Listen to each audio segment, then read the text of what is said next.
सभी को प्रणाम। आज हम लोग नारी सशक्तिकरण के लिए नारी जागरण का पर्व मना रहे हैं। मैं एक नारी हूँ, मैं अद्भुत अप्रतिम, मैं 21वीं सदी की नारी हूँ। मैं अभिमान नहीं, स्वाभिमान देश की मैं एक नारी हूँ। इसी अभिव्यक्ति के साथ यहाँ उपस्थित सभी नारियों का हार्दिक अभिनंदन करती हूँ। साथ में नर से नारायण को चरितार्थ करने वाले सभी देव पुरुषों का भी स्वागत करता हूँ। अंतर्राष्ट्रीय महिला दिवस मनाने का अभिप्राय ये है कि नारी का मूल्य क्या है, हमारी भारतीय संस्कृति में नारी का क्या योगदान है, उसे ये बताने का दिन है। अंतर्राष्ट्रीय महिला दिवस आधिकारिक रूप से 1975 में शुरू हुआ था।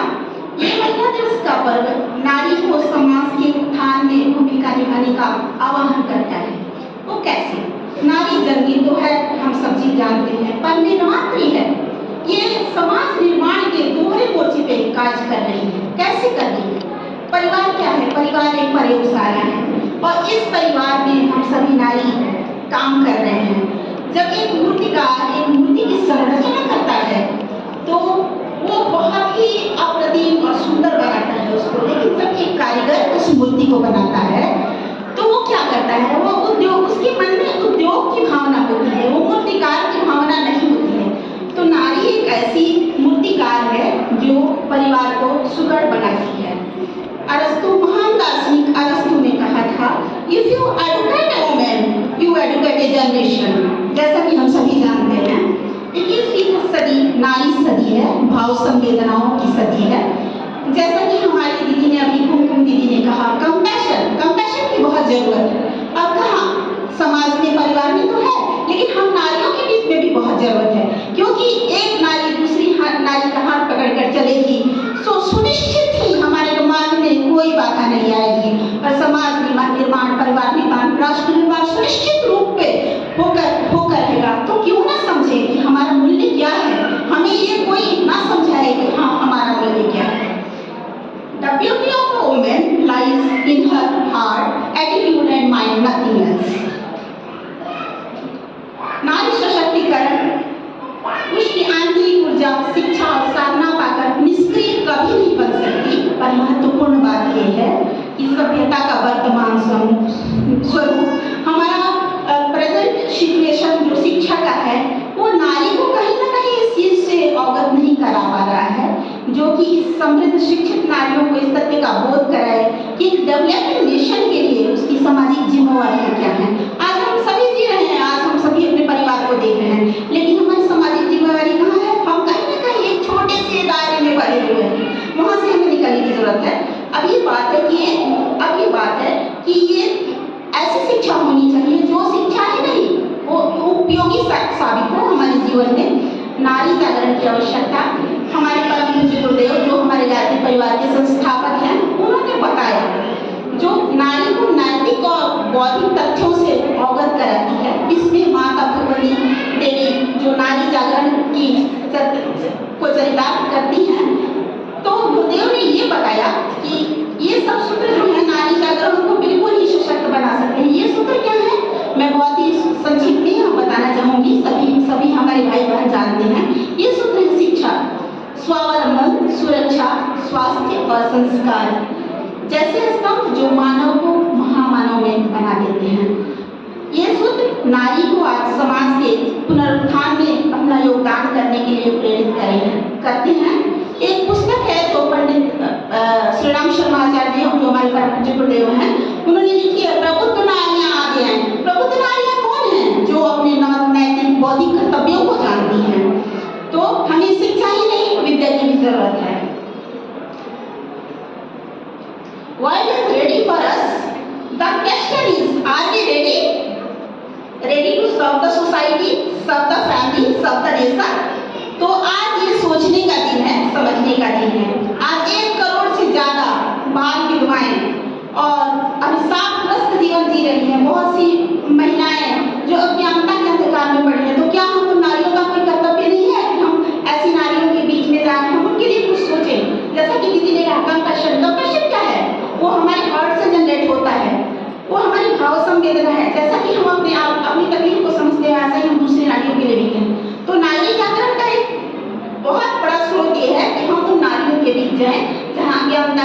अधिकार है।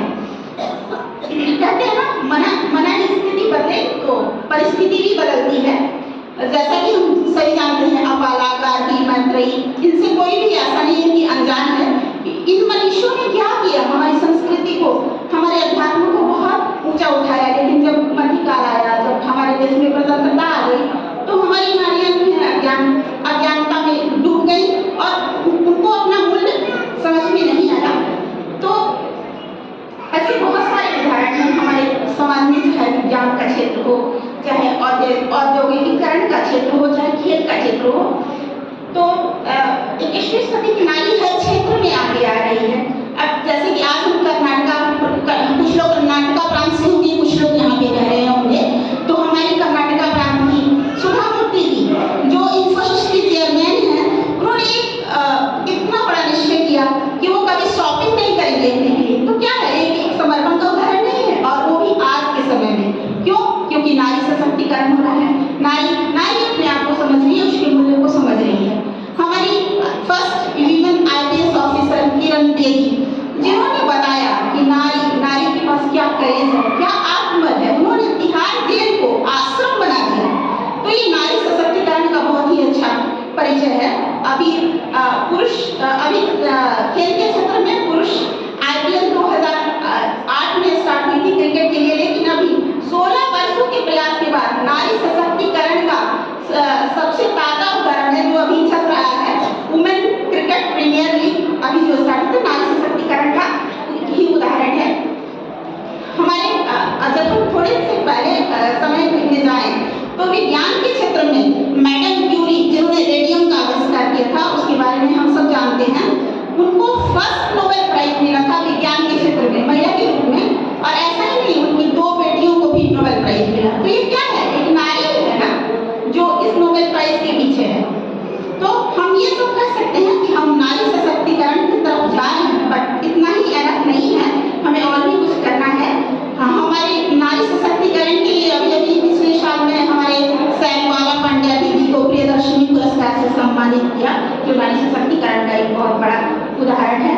तो मेरे कहने का मतलब है कि नारी के स्तर को जगाने की जरूरत है। नारी बलिदान की प्रतीक नहीं है, जैसा कि हम सभी सोचते हैं। नारी अनुदान की प्रतीक भी है, और हम सबको अनुदान का प्रतीक बनना है। बलिदान का प्रतीक तो बनना है, लेकिन अनुदान का प्रतीक ज्यादा बनना है, तभी हम अपने आप को सबल पाएंगे। So it's time to realize and recognize your worth, speak out and stand up for dignities, and it's time to realize your hidden potential. नारी जागो, अपने आप को पहचानो। सभी को पुनः प्रणाम।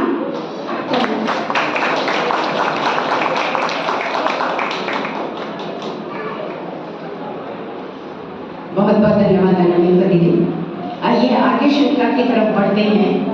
जहाँ नहीं है एक अलग नाम की, इसी को महान बनाऊंगी। नारी हूँ मैं इस युग की, नारी की अलग पहचान बनाऊंगी।